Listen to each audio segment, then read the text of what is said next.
TVC news के खास programme dear जिंदगी में और मैं हूं आपके साथ आंचल दुबे। इस प्रोग्राम के माध्यम से हम आपको रूबरू कराते हैं एक ऐसे मेडिकल एक्सपर्ट के साथ जो कि आपको घर बैठे आपकी समस्याओं का समाधान कर सकते हैं। और आज हमारे साथ जो शो पे मौजूद हैं वो एक होम्योपैथी एक्सपर्ट हैं और कई सालों से इसी में प्रैक्टिस कर रहे हैं। जी हाँ, हमारे साथ मौजूद हैं डॉक्टर क्षितिज पांडे जी। क्षितिज पांडे जी, बहुत बहुत वेलकम करती हूँ आपका हमारे शो पे। बात आज होम्योपैथी पे कर रहे हैं। होम्योपैथी एक ऐसी विधा है जिसपे लाखों लोगों का भरोसा है। भारतीय में बात करें अगर भारतीयों में सबसे ज्यादा होम्योपैथी का चलन इस वक्त चल रहा है, तो इसको लेकर के मैं जानना चाहूंगी कि तमाम तरह के मिथ्स हैं इस विधा को लेकर के। इस पे अगर आप कुछ बताना चाहते हैं कि अब क्योंकि ज्यादा से ज्यादा लोगों की डिपेंडेंसी होम्योपैथी पे बढ़ रही है, पर होम्योपैथी असल में है क्या, इस पे बात करेंगे। होम्योपैथिक एक सिम्टोमेटिक ट्रीटमेंट है। लोगों का ये मिथ होता है कि पर्टिकुलर एक मेडिसिन ले ली उससे केवल उस चीज़ के लिए वो ठीक हो जाएंगे, लेकिन हमारे यहाँ क्या होता है कि सिम्टम बेस पर ट्रीटमेंट होता है। जैसे किसी बीमारी के जैसे कई सिम्टम निकल के आते हैं तो हम लोग केस टेकिंग इसको बोलते हैं। केस टेकिंग लेते हैं, उसमें सिम्टम जो निकल के आते हैं पेशेंट से, फिर उसमें एक मेडिसिन सिलेक्ट करते हैं, उसको हम देते हैं, तब पेशेंट ठीक होता है। अच्छा, क्या होता है कि मिथ ये है कि एक मेडिसिन किसी ने किसी को बता दी है तो वो उसको प्रॉपर लेता रहता है, लेकिन जब तक उसके सिम्टम नहीं होंगे उसमें, तब तक वो काम नहीं करेगी। और ये लोगों का सबसे बड़ा मिथ है कि बहुत स्लो वर्क करती है। बिल्कुल भी ऐसा नहीं है। एक्यूट केसेस में तुरंत आराम करती है, लेकिन मेडिसिन का सिलेक्शन सही होना चाहिए। अगर डॉक्टर ने आपने अपने डॉक्टर के पास गए, आपने केस ट्रीटिंग अच्छे से दी है, तो जो मेडिसिन आपको वो दें उससे तुरंत आराम मिलता है। ऐसा नहीं है कि बहुत टाइम लगता है, बहुत स्लो वर्क करती है। स्लो वर्क उसमें करती है जो क्रॉनिक केसेस होते हैं। अब किसी बड़े केसेस में जिसमें ऑपरेशन होना है, जिसमें बच्चेदानी की गांठ हो गई, जैसे अब बच्चेदानी की गांठ कोई दवा नहीं जल्दी ठीक कर सकती है। अब उसके लिए ट्रीटमेंट चलेगा, 3 महीने चल सकता है, 6 महीने भी चल सकता है। उन दवाओं से आपकी बच्चेदानी बिल्कुल ठीक हो जाएगी, गांठ भी खत्म हो जाएगी।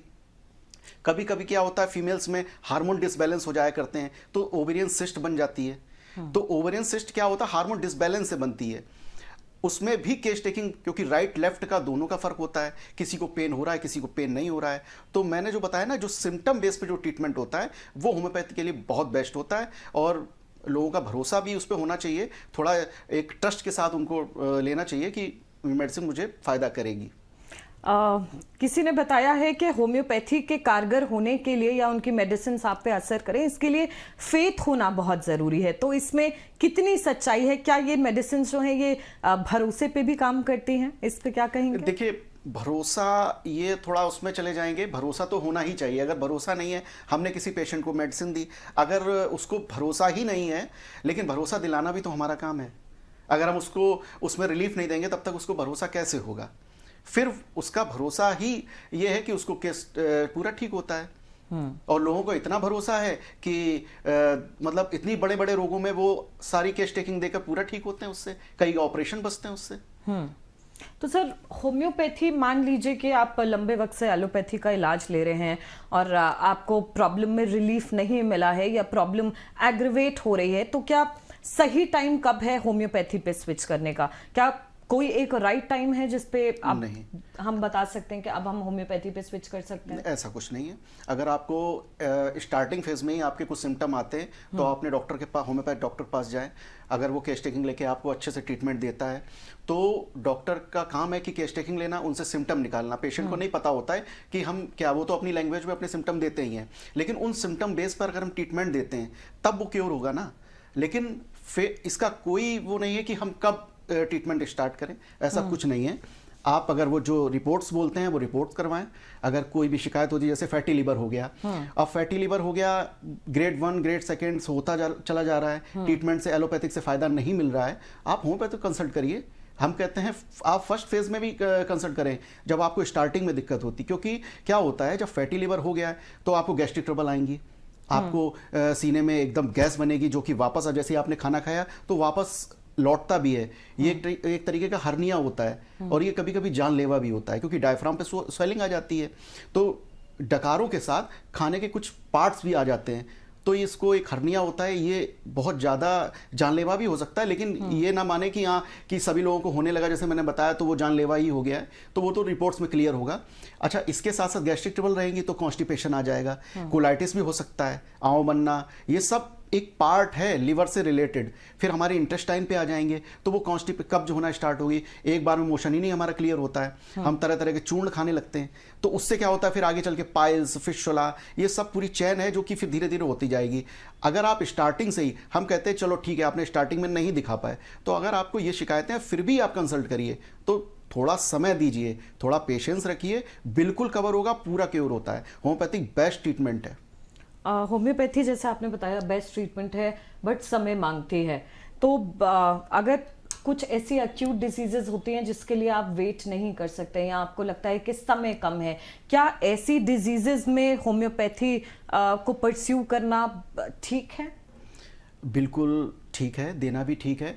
कभी कभी क्या होता है, एक केस मैंने देखा था फादर के पास, मेरे फादर भी प्रैक्टिस करते हैं, तो अपेंडिसाइटिस था, मेच्योर केस था और बड़े लेवल का केस था, एक पार्टी राजनीतिक उनका था, तो इतना मेच्योर केस था कि डॉक्टर ने हाथ खड़े कर दिए थे ये कि अब इनको हम कहीं ले नहीं जा सकते हैं, अगर थोड़ा सा भी जर्क लगा तो ये बस्ट हो जाएगा और सेप्टिक होके जान भी जा सकती है।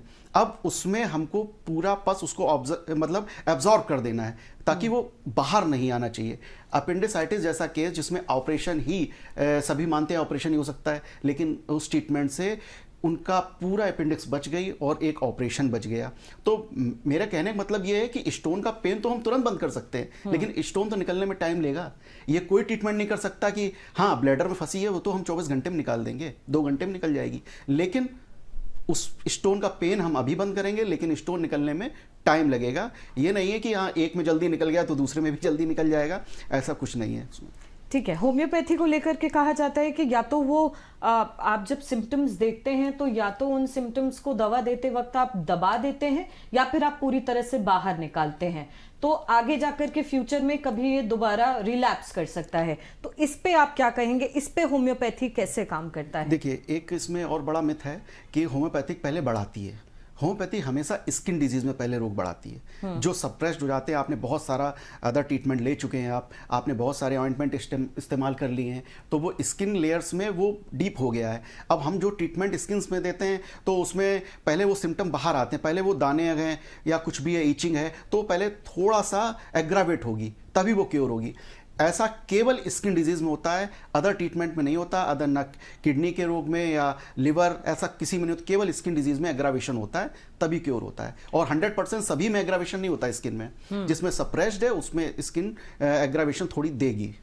ठीक है, क्योंकि यहाँ पे हम लोग स्किन की बात कर रहे हैं, मेलाज्मा की बात करते हैं, विटलिगो की अगर देखा जाए तो ये तमाम ऐसी स्किन डिजीजेज हैं जो इस वक्त बहुत ज़्यादा देखी जा रही हैं। इवन बच्चों में भी ये बहुत तेज़ी से बढ़ रहा है। इसको लेकर के क्या ट्रीटमेंट है, क्योंकि कहीं ना कहीं लोग अब सर्जरीज पे जाते हैं या तमाम तरह के सीरम्स यूज़ कर रहे हैं जो मार्केट में आ रहे हैं, क्या ये ठीक है यूज़ करना या फिर इसका होम्योपैथी में भी कोई इलाज है? देखिए, पहली चीज़ तो जो मार्केट में आ रहे हैं वो अगर मेडिकेटेड है आप तो डॉक्टर से पूछ के लें, क्योंकि बिना डॉक्टर से पूछ के आप बहुत बड़ा नुकसान करते। स्किन एक ऐसी होती है, फेस की स्किन बहुत सॉफ्ट होती है, आप तरह तरह के ऑइंटमेंट या तरह तरह के सीरम इस्तेमाल करेंगे तो हो सकता अभी तो आपको बहुत फेयर स्किन दे दी, लेकिन आने वाले साल 2 साल में वो ऐसी स्किन हो जाए कि वो आप किसी ट्रीटमेंट से उसको क्योर नहीं कर सकते हो। इसलिए बिना डॉक्टर की परमिशन के आप कुछ ना लें।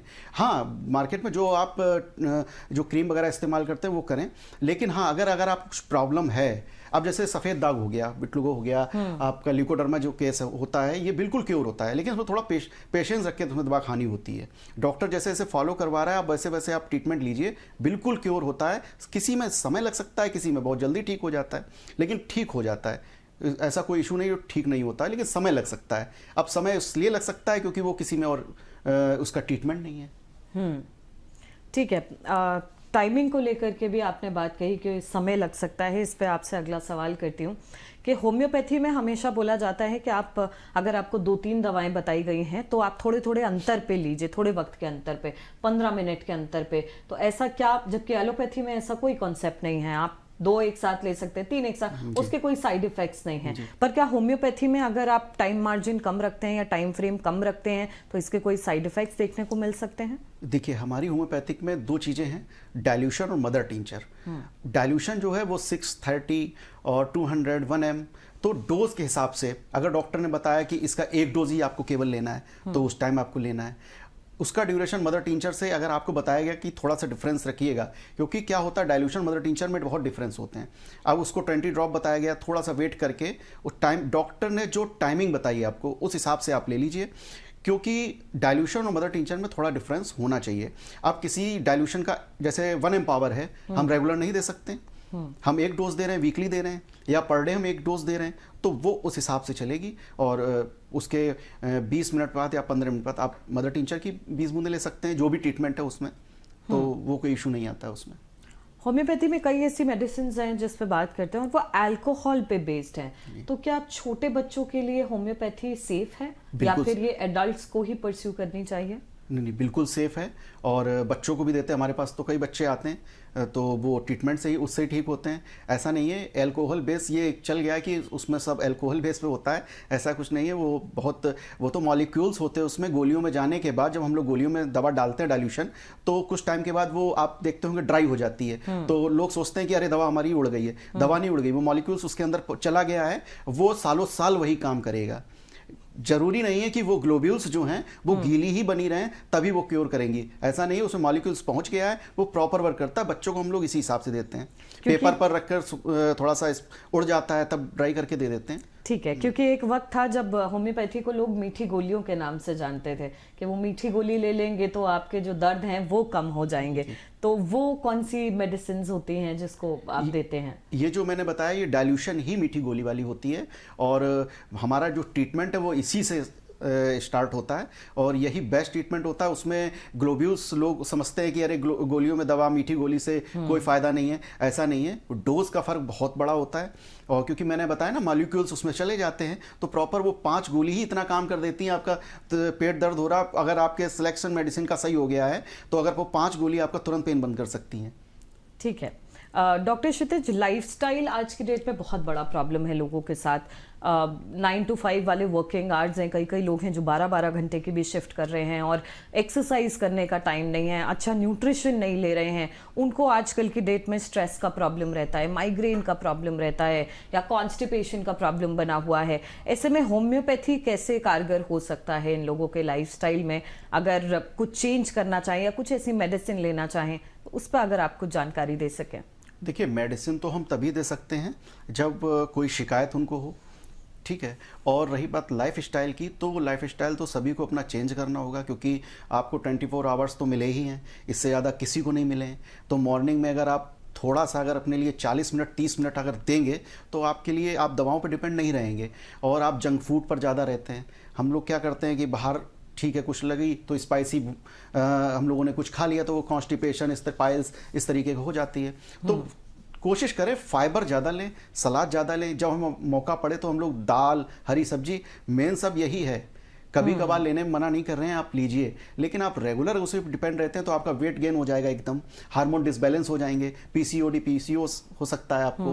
तो कई शिकायतें, हेयर फॉल हो जाएगा। अब गैस्ट्रिक ट्रबल से बहुत हेयर फॉल हो जाता है। फीमेल्स में अगर हार्मोन डिसबैलेंस हो गया तो इरेगुलर पीरियड हो जाता है, उसी से हेयर फॉल भी स्टार्ट हो जाते हैं, चेहरे पर दाने आ जाते हैं। हमारे पास कई लड़कियां आती हैं, वो दाने और स्पाइसी बहुत खाती हैं। जब उनको रोका है कि स्पाइसी मत खाओ, इसी से दाने निकल रहे हैं, तब समझ में आया कि नहीं, इसी से दाने निकल रहे हैं। हार्मोन डिसबैलेंस हो जाता है उससे, क्योंकि एक टीन एज पे होते हैं कि मुहासे निकलना, जिसको एक्ने बोलते हैं, लेकिन एक जब दाने निकलते हैं या हेयर फॉल स्टार्ट हो गया है तो ये हार्मोन डिसबैलेंस से एक एज पर भी होता है, 30 के प्लस भी होता है, 25 प्लस भी होता है। क्योंकि हम लोग अनर्गल दवाइयाँ खा लेते हैं, कुछ भी दवाई मिल गई चलो वो खा ली, या फिर हम लोग का केवल जंक फूड पर ही डिपेंड है, हम लोग बहुत ज़्यादा फैटी होते जा रहे हैं। तो इस चीज़ों से बहुत ज़्यादा हमारी लाइफ स्टाइल बदल जाती है। इसलिए मैं तो कहूँगा कि आप अपनी डाइट में एक दाल, हरी सब्जी का इस्तेमाल जरूर करें और सलाद का इस्तेमाल जरूर करें। कभी कभार आपने बाहर खा लिया ठीक है, लेकिन 30 मिनट आप अपने लिए दिन में निकाल सकते हैं। अगर आप देखेंगे तो आप निकाल सकते हैं, तो वो ज़रूर निकालें। थोड़ा सा वर्कआउट करें, और ऐसा वर्कआउट ना करें जिससे आपको और प्रॉब्लम हो, लेकिन हाँ आप योगा कर सकते हैं, तो वो 30 मिनट आप निकालिए। ठीक है डॉक्टर, तमाम ऐसे लोग हैं जो चाहते हैं कि जब बच्चा छोटा होता है तो उसकी हाइट बहुत अच्छी रहे, उसका वेट मेंटेन रहे, एक्सरसाइज के साथ वो चाहते हैं कि कुछ साइड बाय साइड उनको मेडिसिन भी देते रहें जिससे न्यूट्रिशन की कोई कमी ना हो, हेयर फॉल जैसा प्रॉब्लम ना हो। तो इस तरह के लोग जो टेंशन्स लेते हैं, आपको लगता है कि ऐसी भी कोई मेडिसिन है जो जब बच्चे बढ़ रहे होते हैं तो उनको कुछ ऐसी मेडिसिन दी जा सकती है जो सेफ हो? देखिए, ऐसे मेडिसिन आती है, बेरेटा कार्ब है, 30 पावर हम दे सकते हैं, बेरेटा फॉस दे सकते हैं। लेकिन सबसे पहले क्या था कि हम लोग हाइट की चिंता करते हैं, बच्चे को अच्छा जगह नहीं है, बच्चे खेलते नहीं हैं, तो थोड़ा सा उनको खेल कूद में आना चाहिए। और समय के, ये नहीं कि पूरे दिन खेलना कूदना है, लेकिन थोड़ा सा अगर आप उनकी बॉडी की एक्टिविटी बढ़ेंगी तो ये चीज़ें नहीं आती हैं। हाँ, अगर मदर की हाइट कम है या फादर की हाइट कम है या दोनों लोगों की हाइट कम है तो हो सकता है हाइट में ये हो जाए, लेकिन फिर इन दवाओं से काम होता है, बेरेटा कार्ब, बेरेटा फॉस, जैसे जैसे, क्योंकि हमने बताया ना जो पेशेंट के सिम्टम होते हैं, जैसे कुछ पेशेंट दुबले पतले होते हैं, कुछ पेशेंट बहुत मोटे होते हैं, कुछ बच्चे बहुत ज़्यादा फैटी होते हैं, तो उनमें मेडिसिन ये चेंज हो जाती है। ये मेडिसिन कारगर नहीं होगी। जैसे मैंने बताया बेरेटा कार्ब, बेरेटा फॉस, तो अब कोई बच्चे बहुत दुबले पतले हैं, किसी की गर्दन बहुत पतली है, तो ये हमारे यहाँ बहुत मायने रखता है कि बच्चों का जो देखना है, यही तो केस टेकिंग होती है कि पेशेंट कुछ बोलता नहीं लेकिन हमें समझना बहुत कुछ होता है। इस बेस पर हम ट्रीटमेंट करते हैं तो बच्चों की हाइट भी बढ़ती है और अच्छे से। लेकिन न्यूट्रिशन जो है कि बच्चों को कैसे भी आपको खिलाना है, क्योंकि हमेशा दवाइयों से ही न्यूट्रिशन मिले तो वो बेटर नहीं है, क्योंकि एक टाइम के बाद आप दवाइयों पे ही फिर डिपेंड हो जाते हैं। डॉक्टर, क्या जेनेटिक बीमारियां ऐसी कई होती हैं जो जीन्स में आती हैं, माँ बाप से आती हैं, दादा दादी नाना नानी से आती हैं, क्या उनके लिए भी सोल्यूशन होम्योपैथी में है? जी बिल्कुल है। जैसे डायबिटीज़ है, ये अगर मदर या फादर में किसी को या दोनों को है तो हो सकता है डायबिटीज़। थायराइड है, तो काफ़ी चीज़ें अगर इसमें स्टार्टिंग से हम होम्योपैथी का इस्तेमाल करें तो ये क्योर हो सकता है। लेकिन थोड़ा सा जब हेरिडिटरी प्रॉब्लम होती है थोड़ा सा समय लेती है हेरिडिटरी प्रॉब्लम ठीक होने में, लेकिन वो ठीक हो जाती है। थायराइड में हम लोग कुछ योगा भी बताते हैं, डायबिटीज़ में थोड़ा टहलना भी और थोड़ा कुछ योगा बताते हैं, उसके साथ ट्रीटमेंट करते हैं, बिल्कुल कवर हो जाता है हेरिडिटरी प्रॉब्लम्स भी। डॉक्टर, मान लीजिए कि हेरिडिटरी प्रॉब्लम्स आपने होम्योपैथी मेडिसिन लेकर के ठीक कर ले, क्या पॉसिबिलिटी है कि आपके आने वाली जो अगली जनरेशन है उनमें ये प्रॉब्लम्स आएंगी या नहीं आएंगी? क्या पॉसिबिलिटी है? नहीं, बिल्कुल आएंगी। जिस हिसाब से हमारा रहन सहन है बहुत ख़राब है, हम लोग आगे के लिए नहीं ध्यान दे रहे हैं, बच्चों में कोई एक्टिविटी नहीं है। अच्छा, घर पर भी होते हैं तो मोबाइल ज़्यादा इस्तेमाल होता है, तो क्या है कि हम लोग उन चीज़ों को देख रहे हैं लेकिन हम लोग कुछ एक्टिविटी नहीं कर रहे बॉडी से, तो वो होना जरूरी। जितना वर्कआउट आप करेंगे, जितना आप खेलेंगे कूदेंगे और आपका पढ़ने में भी उसी हिसाब से मन लगेगा, तो ये चीज़ें बहुत ज़रूरी हैं, क्योंकि अगर ये नहीं अगर सुधरा तो आगे चल के हमारी जनरेशन में भी ये प्रॉब्लम्स आएंगी। डॉक्टर, कई ऐसी थ्योरीज हैं या कॉन्सेप्ट हैं जहाँ पे लोग कहते हैं कि या तो होम्योपैथी प्लेसिबो है या तो फिर एक स्यूडो साइंस है। आप होम्योपैथी को कैसे देखते हैं? क्योंकि आपने लंबे वक्त तक प्रैक्टिस की है, आपने इसकी पढ़ाई की है, तो होम्योपैथी पर आपका अब तक का क्या एक्सपीरियंस रहा है? मेरे हिसाब से तो बहुत अच्छा एक्सपीरियंस है और मुझे तो बहुत ट्रस्ट है। और क्योंकि इसलिए ट्रस्ट है क्योंकि कई पेशेंट क्योर हुए हैं, अच्छे बड़े बड़े केस ठीक हुए हैं, तो उस पर ट्रस्ट है हमको। और रही बात प्लेसिबो की, तो ये प्लेसिबो नहीं, प्लेसिबो देते हैं, प्लेसिबो उस केस में देते हैं जिसमें हमें सिंगल डोज देना है। अब पेशेंट को एक माइंड सेट हो जाता है कि इसके आगे हमको दवाई नहीं है, तो कभी कभी पेशेंट को प्लेसिबो भी देना पड़ता है, तो वो लेते हैं। क्योंकि पेशेंट को नहीं पता है कि हमने एक डोज दिया है, वो कहते हैं एक डोज से क्या होगा, लेकिन हमारी थ्योरी अलग है ना, हम उसको कॉन्सेप्ट समझा नहीं सकते हैं, इसलिए प्लेसिबो भी हम दे सकते हैं उसको। ठीक है। एलोपैथी की बात करें तो एलोपैथी में कई ऐसी मेडिसिन हैं जो एक वक्त पे आने के बाद एक्सपायर हो जाती हैं, आप उनको नहीं ले सकते हैं या उनको लोग डिस्कार्ड कर देते हैं। पर क्या होम्योपैथी में भी एक्सपायरेशन कोई डेट होती है जिसको लेकर के? क्योंकि होम्योपैथी में आप देख नहीं सकते हैं कि मेडिसिन कब एक्सपायर होगी। डॉक्टर ने मेडिसिन दी और आपने ले ली, मान लीजिए एक वक्त के बाद अगर आप उसको दोबारा लेना चाहते हैं तो उसकी एक्सपायरी से क्या फर्क पड़ेगा?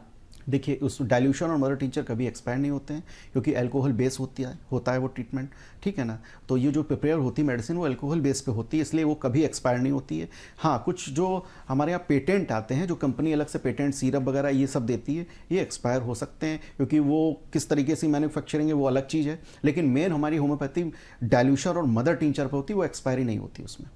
ठीक है। डायबिटीज़ की अगर बात करें तो डायबिटीज़ आज की डेट में बहुत ज़्यादा कॉमन है, फिर चाहे वो पुरुषों में हो, महिलाओं में, अब तो यहाँ तक कि बच्चों में भी ये प्रॉब्लम पाई जाती है। तो होम्योपैथी जो है डायबिटीज पे कैसे असर करता है? क्या इसमें भी आपका जैसे एलोपैथी काम करती है कि आपको वॉक करना है और बाकी लाइफस्टाइल में चेंजेस करने हैं, उसके साथ अगर आप मेडिसिन लेते हैं तो ज़्यादा कारगर होगी? देखिए, डायबिटीज़ जो है वो मैनेजमेंट की डिजीज़ है। डायबिटीज़ एक सिम्टम है जो कि मैनेजमेंट, जैसे एलोपैथिक आप मेडिसिन ले रहे हैं तो जहाँ उन्होंने बताया कि आपको प्रॉपर वॉक करना है, आपको ये नहीं खाना है, तो ये हम लोग भी बताते हैं कि आपको वॉक करना है, आपको ये नहीं खाना है, आपको इससे शुगर बढ़ रही है, प्रॉपर मॉनिटरिंग करनी है आपको, तो ये मैनेजमेंट हो गया। लेकिन ट्रीटमेंट है उससे बिल्कुल कवर होता है, मेंटेन होती है। किसी किसी के तो मैंने देखा है कि उसके बाद दवा भी छूट जाती है, दवा भी नहीं फिर आगे लेते हैं। लेकिन हाँ, ये टाइम पीरियड जो आता है वो काफ़ी लंबे समय के बाद आता है, क्योंकि डायबिटीज जो होता है वो एक तरीके से सिंड्रोम ना बना ले, कई चीज़ों पे इफेक्ट कर सकता है, आपकी रेटिना पर कर सकता है, आपकी किडनी पर कर सकता है, क्रिएटिनाइन बढ़ने लग सकता है, तो वो पूरा वॉच करके तब ट्रीटमेंट बंद होता है। होम्योपैथी में भी कितने तरह के साइड इफेक्ट्स हैं जो मौजूद हैं? क्योंकि ऐसा नहीं है कि इफेक्ट नहीं होते हैं, साइड इफेक्ट्स होते हैं, पर कितने घातक हो सकते हैं अगर होम्योपैथी की बात करें? ये तब घातक हो सकते हैं जैसे हमने कोई मेडिसिन सर्च कर ली, अब हमने उसको ले ली, अब वो मेडिसिन हमारी हो सकता हमारे अंदर वो सिम्टम ना हो, हम उसको प्रॉपर एक टाइम से लगातार ले रहे हैं, और उसके बाद क्या होता है कभी कभी मेडिसिन अपने सिम्टम देना स्टार्ट कर देती है। लेकिन आज जानलेवा नहीं है, हार्मफुल वैसा नहीं है, लेकिन वो अपने दाने निकल सकते हैं, आपको दिक्कत हो सकती है, उलझन हो सकती है, लेकिन वो जानलेवा नहीं देती है। लेकिन हाँ, प्रॉपर अगर हम डॉक्टर से पूछ के लें तो बेटर होता है, तो कोई इसमें साइड इफेक्ट नहीं होता है। फिर हार्ट अटैक की बात करते हैं। हार्ट अटैक आज के वक्त में बहुत ज़्यादा कॉमन हो गए, या फिर कार्डियक अरेस्ट कह लें आप। आज के वक्त में क्योंकि कोविड के बाद से ऐसे तमाम केसेस बढ़ते जा रहे हैं, तो क्या होम्योपैथी में कोई ऐसी प्रिकॉशनरी मेडिसिन है जिसको लेकर के काम किया जा सकता है? या आप ऐसी कोई मेडिसिन अगर हमारे व्यूअर्स को बताना चाहते हैं, या इसको लेकर के और कोई प्रिकॉशनरी टर्म्स आप बताना चाहते हैं, तो क्या होंगे वो? मेडिसिन के साथ पहले बताऊंगा कि अगर हार्ट के आप पेशेंट हैं तो आप थोड़ा सा योगा करें, आप फास्ट कोई एक्सरसाइज मत करिए जिससे आपको दिक्कत हो। कोलेस्ट्रॉल आप देखते रहिए कि आपका कोलेस्ट्रॉल तो नहीं बढ़ रहा है, ठीक है। अब प्रॉपर एक्सरसाइज के बाद हार्ट अटैक के पेशेंट में हम लोग कई मेडिसिन देते हैं, जैसे एकोनाइट 200 पावर में अगर उस समय आपको पेन हो रहा है तो अगर आप ले लेंगे तो आपका पेन वो तुरंत बंद हो जाएगा। लेकिन आप उसके बाद पूरे टेस्ट कराकर पूरा ट्रीटमेंट लीजिए।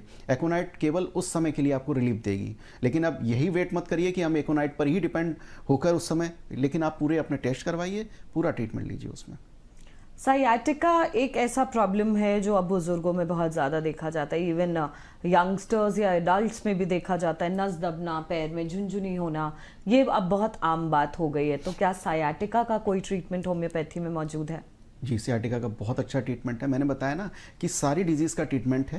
अब जैसे सियाटिका हुआ वो हमारे बाद की स्टेज, किसी को सियाटिका ही केवल होता है, लेकिन सर्वाइकल, जैसे सर्वाइकल हुआ, सर्वाइकल का पेन हमने नज़रअंदाज कर दिया कि बस प्रॉपर पेन किलर ले लिया या कुछ ऑयल लगा लिया या कुछ ऐसा ऑइंटमेंट लगा लिया जिससे हमें पेन में रिलीफ मिल गया, तो क्या वो हमारी नस थोड़ी ना ठीक हो गई है। वो नस जो आई है वो स्लिप डिस्क का भी रूप ले सकती है। बैकबोन से लेके वो एक नस है जो सियाटिका नर्व होती है, वो पूरी एड़ी तक आती है। जब कमर से हमारी एड़ी तक दर्द उठता है वही सियाटिका होता है। तो आया तो वो स्टार्टिंग से है, तो हम लोग को प्रॉपर ध्यान देना चाहिए कि अगर वो नर्व दब रही है, और बहुत अच्छा ट्रीटमेंट होम्योपैथिक में है, लोग इसके बल पे चलना मुश्किल हो जाता है, एक पैर तक छोटा हो जाता है, इसलिए प्रॉपर अगर ट्रीटमेंट लें, होम्योपैथिक में बेस्ट ट्रीटमेंट है इसमें सियाटिका का, स्लिप डिस्क का, सर्वाइकल का, तो अब अपने डॉक्टर से वो जरूर लें। कैंसर एक ऐसी बीमारी है जिसको लेकर के आज भी बहुत जद्दोजहद की जा रही है, और इसके केसेस बहुत ज़्यादा बढ़ रहे हैं। अगर इंडिया में ही बात करें, कैंसर डे मनाया जाता है जहाँ पे लोग अवेयरनेस देते हैं इस चीज़ को लेकर के। होम्योपैथी क्या कैंसर जैसी बीमारियों पे काम कर सकता है? देखिए, कैंसर में डिपेंड करता है वो स्टार्टिंग के सिम्टम क्या हैं। कैंसर का कोई ट्रीटमेंट होम्योपैथिक में जो किसी एलोपैथिक में भी नहीं है, होम्योपैथिक में भी नहीं है, लेकिन स्टार्टिंग फेज में जो सिम्टम आते हैं, जैसे माउथ कैंसर हुआ, दाने निकल रहे हैं, छाले निकल रहे हैं, बड़े बड़े फलके पड़ जाते हैं, वो बिल्कुल क्योर होते हैं। और अगर स्टार्टिंग फेज में कोई गांठ है, अगर हमने उसको वहीं अब डिसॉल्व कर दिया है तो वो कैंसर ठीक भी हो सकता है। लेकिन ये कहना ठीक नहीं होगा कि कैंसर का इलाज होम्योपैथिक में है, वो किसी पैथी में नहीं है। सरकार लगातार उस पर इतना खर्च कर रही है, तो वो लगातार उस पर रिसर्च हमारे वैज्ञानिक कर रहे हैं, लेकिन अभी इसमें लास्ट के कैंसर की कोई मेडिसिन नहीं है इसमें। ठीक है, 70% ऐसी अर्बन पॉपुलेशन है जो अब होम्योपैथी लेती है। इवन कैलकाटा साइड पे देखें तो अब घर घर में लोग होम्योपैथी मेडिसिन रखते हैं। तो अगर हम बात करें कि कोई ऐसी बीमारी होती है जहां पर आप एलोपैथी की भी मेडिसिन ले रहे हैं, क्या साइमल्टेनियसली होम्योपैथी मेडिसिन को लिया जा सकता है? उसके इफेक्ट कुछ ज़्यादा होंगे, कम होंगे, या फिर बिल्कुल नलिफाई हो जाएगा? देखिए, दोनों एक साथ नहीं ट्रीटमेंट ले सकते हैं, आपको एक ट्रीटमेंट लेना होगा। अगर होम्योपैथी ले रहे हैं तो आप प्रॉपर होम्योपैथी लीजिए, ठीक है। और जैसे कई सिम्टम होते हैं जो होम्योपैथिक से क्योर हो सकते हैं। हाँ, ये नहीं कि दोनों ट्रीटमेंट हम साथ में ले रहे हैं, एलोपैथिक के भी हम दवा ले रहे हैं और होम्योपैथिक का भी ट्रीटमेंट ले रहे हैं, तो वो चीज़ ठीक नहीं है मेरे हिसाब से। आप एक पैथी इस्तेमाल करिए। आप अगर होम्योपैथिक ले रहे हैं तो प्रॉपर अपने सिम्टम बताइए। अगर फैटी लीवर है, कुछ भी है, क्रिएटिनाइन बढ़ रहा है, तो क्रिएटिनाइन तक हमारे में कवर होता है होम्योपैथिक में। तो आप प्रॉपर डॉक्टर से पूछ के आप ट्रीटमेंट लें, लेकिन दोनों एक साथ ट्रीटमेंट मत लीजिए। डिप्रेशन, एंजाइटी आज की डेट में, क्योंकि प्रेशर ज़्यादा है, बच्चों को स्कूल से बहुत ज़्यादा वर्कलोड मिलता है, एडल्ट्स ऐसे हैं जो काम कर रहे हैं, तो एंजाइटी और डिप्रेशन एक ऐसी चीज़ है जो कोई जल्दी पकड़ में नहीं आती, बट कहीं ना कहीं वो पनप रही है अंदर और ये आगे के लिए घातक हो सकती है। तो इसमें क्या करना चाहिए? देखिए, इसमें वही मैंने बताया ना कि बच्चों को थोड़ा सा खेलने के लिए, आप उनके ऊपर प्रेशर वैसे ही बहुत है और इसलिए थोड़ा सा खेलने के लिए उनको भेजें। और उसके साथ साथ जो ट्रीटमेंट है, जैसे हमारे यहाँ होम्योपैथी में माइंड से स्टार्ट होता है ट्रीटमेंट, तो जब माइंड से स्टार्ट होता है तभी हम लोग उसको क्योर करते हैं। तो हम लोग भी बच्चों को समझते हैं कि नहीं, बच्चे किस डिप्रेशन में जा रहे हैं, और डिप्रेशन में थोड़ा सा प्रॉपर डॉक्टर वॉच करता रहे तो डिप्रेशन दूर हो जाता है इस ट्रीटमेंट से।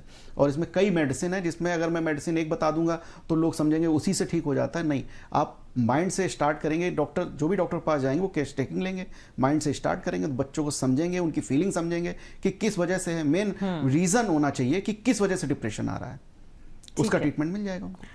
डॉक्टर, जाने से पहले मैं चाहूंगी कि हमारे व्यूअर्स के लिए आप एक मैसेज अगर दे सकते हैं। डियर जिंदगी के व्यूअर्स इस वक्त आपको देख रहे हैं, उन व्यूअर्स के लिए एक मैसेज।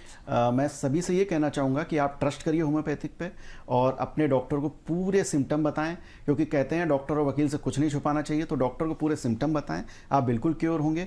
30 या 45 मिनट में शरीर को दें और प्रॉपर जंक फूड और इन चीज़ों को थोड़ा सा अवॉइड करें, बिल्कुल बंद ना करें। लाइफ बिल्कुल बेकार हो जाएगी। थोड़ा सा लेते रहें, लेकिन हाँ, डिपेंड ना हो उस पर, जंक फूड पर और इस पर। आप डाइट अच्छी लेते रहिए और अगर कुछ दिक्कत आ रही है तो आप डॉक्टर को बताइए, लेकिन होम्योपैथिक पर ट्रस्ट करिए आप। ठीक है डॉक्टर क्षितिज, बहुत बहुत शुक्रिया हमारे साथ शो पे जुड़ने के लिए। आज एबीसी न्यूज़ के खास कार्यक्रम डियर जिंदगी में हमारे साथ मौजूद थे होम्योपैथी एक्सपर्ट, जिन्होंने बताया कि किस तरह से होम्योपैथी से जटिल बीमारी का भी इलाज मौजूद है। बस आपको काम क्या करना है कि आपको लगातार एक्सरसाइज करनी है, योग करना है और उसके बाद अपने डॉक्टर के पास जाकर के सिम्टम्स बताने हैं, जिससे कि वो आपको सही मेडिसिन दे सकें।